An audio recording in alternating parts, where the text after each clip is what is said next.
सबको जय भीम। आज हम आए हैं भीमा कोरेगांव, जहाँ पर आज हम अपने पूर्वजों का इतिहास समझने के लिए आए हैं। और यहाँ पर बहुत दूर दूर से लोग आ रहे हैं। इसी के बीच में आज पंजाब से हमारे बीच में एक भीमा कोरेगांव में अपने पूर्वजों को मानवंदना देने के लिए पंजाब से हमारे मित्र यहाँ पर पहुँच चुके हैं। तो हम उनसे कुछ परिचय लेते हैं। तो हम सबसे पहले उनका नाम पूछते हैं। सर, आपका नाम क्या है सर? सबसे पहले जय भीम, जय भारत, नमो बुधाय। मैं पंजाब से आया हूँ। मेरा नाम राज बलविंदर सिंह, सरपंच ग्राम पंचायत गांव सुखुंगड़ा, और डिस्ट्रिक्ट हमारा पड़ता है शहीद भगत सिंह नगर से। हम पंजाब से आए हैं जी।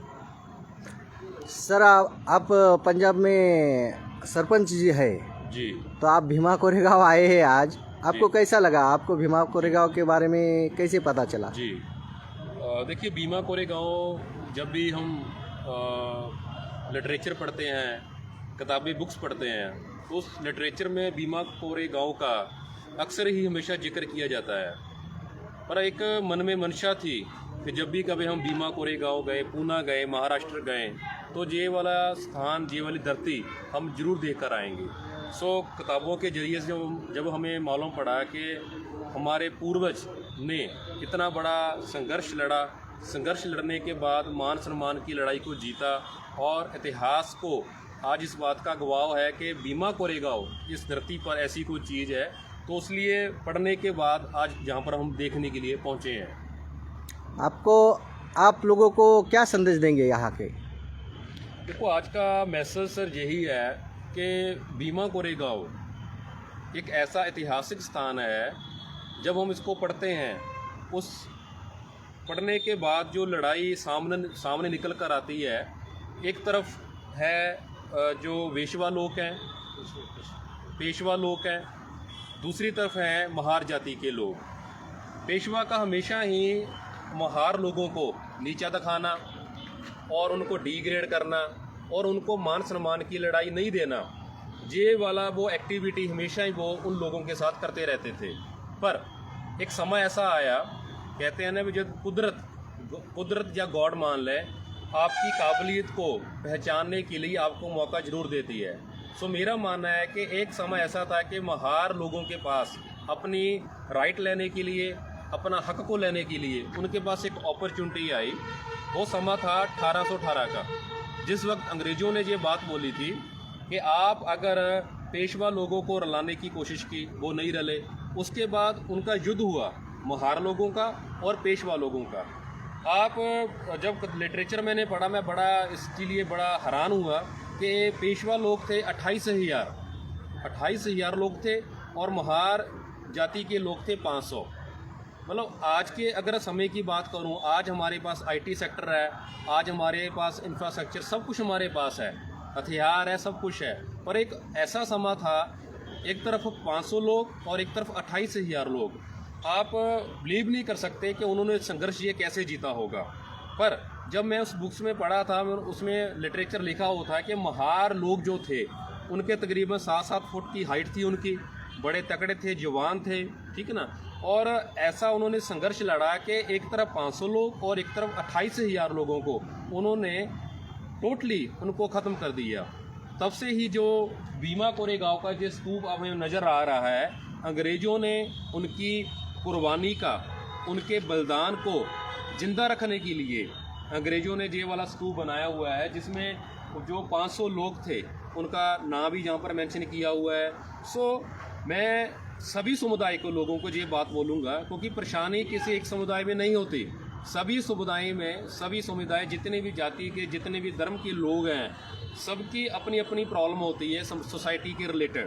पर जहाँ पर मैं सुबह का आया हूँ, सुबह से लेकर शाम तक तकरीबन सभी समुदाय के लोग आते हैं, अपने बच्चों को साथ लेकर आते हैं कि क्या दिखाने के लिए, कि इस लड़ाई को दिखाने के लिए कि किस तरीके से उन्होंने उस समय में 500 लोगों ने 28,000 लोगों को ख़त्म किया, सिर्फ किसके लिए? मान सम्मान की लड़ाई के लिए। और लास्ट में मैं यही बात बोलना चाहता हूँ कि इतिहास उन लोगों का ही हमेशा लिखा जाता है जो ज़िंदगी में कुछ डिफरेंट काम करते हैं। जैसे पंजाब की अगर मैं बात करूँ तो पंजाब में सारागढ़ी का इतिहास बहुत मशहूर है। वहाँ पर भी कुछ ऐसा ही हुआ था, जो सिख लोग कम थे और ऑपोजिट जो लोग थे वो ज़्यादा थे। वो सारागढ़ी की जो इतिहास आज भी मौजूद है, सेम उसी तरीके से जो भीमा कोरेगांव है वो भी इतिहास किस तरह उसे ऐतिहासिक पन्नों में लिखा हुआ है।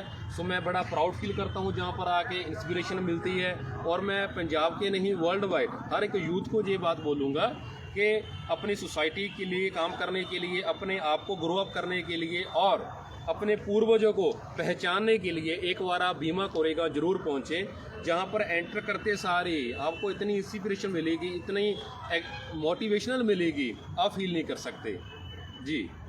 तो लास्ट क्वेश्चन, आप यहाँ से क्या लेके जाओगे? तो मैं यहाँ से सबसे जो बड़ी बात है वो मैं यही लेकर जाऊँगा कि हक जो होते हैं वो कभी भी हमें थाली में परोस कर नहीं मिलते। जो हमारे हक हैं जो हमें कभी भी थाली में परोस कर नहीं मिलते, उसलिए लड़ना पड़ता है, लड़ाई करनी पड़ती है। जो बाबा साहब अम्बेडकर जी ने बात बोली थी, पढ़ो, जुड़ो और संघर्ष करो। सो पहले पढ़ना है, फिर जुड़ना है और संघर्ष करना है। सो जहाँ से मैं यही मैसेज लेकर जाऊँगा कि कोई भी राइट हो हमारा, वो हमें इजी नहीं मिलता। जैसे बाबा साहब ने कपड़े पाने का, पानी पीने का और फॉरेन में जाने का, हर तरह की जो उन्होंने व्यवस्थाएं थी, उनको पाने के लिए पहले उन्होंने संघर्ष किया। वो वही संघर्ष की एग्जाम्पल जहाँ भीमा कोरेगांव में है। Thank you. मैं यहाँ पर है ना हमारे उस्मानाबाद से संभाजी गायकवाड़ ये धाराशिव से आए हैं और यहाँ पर ये अपने जो पंजाब से आए हैं उनका वो शब्द सुमन से स्वागत करेंगे। उनका हाथ मिला के यहाँ पर, हमारे पास तो फूल नहीं है, लेकिन शब्द सुमन से उनका स्वागत करेंगे। और मैं संभाजी गायकवाड़ से विनती करता हूँ, 2 शब्द आप भी। अच्छा, मैं तो यहीं पे जॉब करता हूँ, यहाँ से 10-15 किलोमीटर आगे। तो मैं सोचा कि कोई तो बात कर रहा है, तो मैंने रोड से देखा कोई शूटिंग कर रहा है, कोई बात कर रहा है, तो मैं तो पागल हूँ विजन के लिए जी। और ये सभी लोग मुझे जानते हैं जी। तो मैं जो बाबा साहब का एक सपना था जी, जिस पर पूरा इंडिया चल रहा है, वो है इकोनॉमिक्स जी। उसी के ऊपर मैं काम करता हूँ, क्योंकि बाबा साहब जाने के बाद हमने 2 चीज़ पे काम किया। एक तो हमारा धम्म है और दूसरा जो है पॉलिटिकल्स है जी। तो मुझे लगता है, मेरे नॉलेज से, या संविधान ने मुझे जो अधिकार दिया है कि मेरा मत प्रकट करने का, वो हिसाब से मुझे लगता है हमने पासिंग स्कोर भी नहीं किया, दोनों जगह पे नहीं किया। तो हम इकोनॉमिक्स पे काम करना शुरू कर रहे हैं। और बहुत बहुत धन्यवाद, आप महाराष्ट्र में आके यहाँ हमारा शौर्य स्तंभ है, यहाँ विजय स्तंभ बोला जाता है। आप पंजाब से आए? पंजाब से हैं जी। आपको महाराष्ट्र के तरफ से मैं बहुत बहुत बधाई देता हूँ। धन्यवाद सर, धन्यवाद। और कभी भी हमको आपको कहीं किसी इकोनॉमिकल की ज़रूरत पड़े तो मैं आपको कमिटमेंट देता हूँ कि आपको इकोनॉमिक्स में खड़ा करके दे दूँगा जी। So thank you so much, Jai Bhim. और ये जो शूटिंग कर रहे हैं हमारे लोखंडे साहब, उनका भी बहुत बहुत धन्यवाद देता हूँ। सर भी विजन से जुड़े हैं। ये देखो कहाँ से कहाँ लेके आए आपको, बिल्कुल सही बात। तो ये बाबा साहब की जो कर्जा है हमारे सर के ऊपर, हमने सब मिलके थोड़ा थोड़ा चुकाना चाहिए। यही अनुरोध करता हूँ। सर जी का नाम मैं भूल गया, राहुल रोकड़े सर भी यहाँ है, वो भी शूटिंग कर रहे हैं। तो उनका भी मैं धन्यवाद देता हूँ, जिन्होंने आपको यहाँ तक लेके आए। ये बहुत बड़ी चीज़ है। धन्यवाद सर, धन्यवाद। पूना से आप भीमा कोरेगांव आ गए, तो फिर से एक बार महाराष्ट्र के तरफ से हम बहुत बहुत आपको धन्यवाद देता हूँ। और जय भीम, जय संविधान, जय भारत बोलता हूँ। और हमारी बात यहीं पे ख़त्म करता हूँ। जय भीम, जय भीम। Thank you.